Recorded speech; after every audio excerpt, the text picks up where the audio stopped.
माझा महाराष्ट्र मला खूप प्रिय आहे. माझ्या महाराष्ट्राची राज्यभाषा मराठी आहे. माझ्या महाराष्ट्रात मराठी भाषेसोबतच कोकणी, खानदेशी, बंजारा, हिंदी, इंग्रजी, संस्कृत इत्यादी भाषा बोलल्या जातात. मराठी भाषेला माझ्या महाराष्ट्रात मातृभाषेचा मान आहे. माझ्या महाराष्ट्राला संतांची भूमी, संशोधकांची भूमी, समाजसुधारकांची भूमी, क्रांतिकारकांची भूमी म्हणून ओळखले जाते. संत ज्ञानेश्वर, संत तुकाराम, संत मुक्ताबाई, संत जनाबाई याच मातीत जन्माला आले. तसेच समाजसुधारक गाडगेबाबा, सेनापती बापट, महात्मा गांधी, महात्मा ज्योतिराव फुले, स्वातंत्र्यवीर सावरकर, डॉक्टर बाबासाहेब आंबेडकर, कर्मवीर भाऊराव पाटील, डॉक्टर पंजाबराव देशमुख, राष्ट्रसंत तुकडोजी महाराज इत्यादी समाजसुधारकांनी आपल्या कर्तृत्वाने माझ्या महाराष्ट्राला महान बनवले.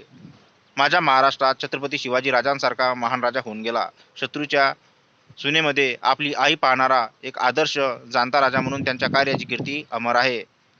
अशा या महाराष्ट्र राज्याची निर्मिती 1 मे 1960 रोजी झाली.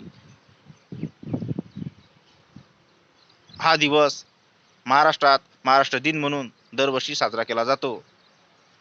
शेवटी एवढेच सांगतो की जय जय महाराष्ट्र माझा, गरजा महाराष्ट्र माझा. जय हिंद, जय भारत. धन्यवाद.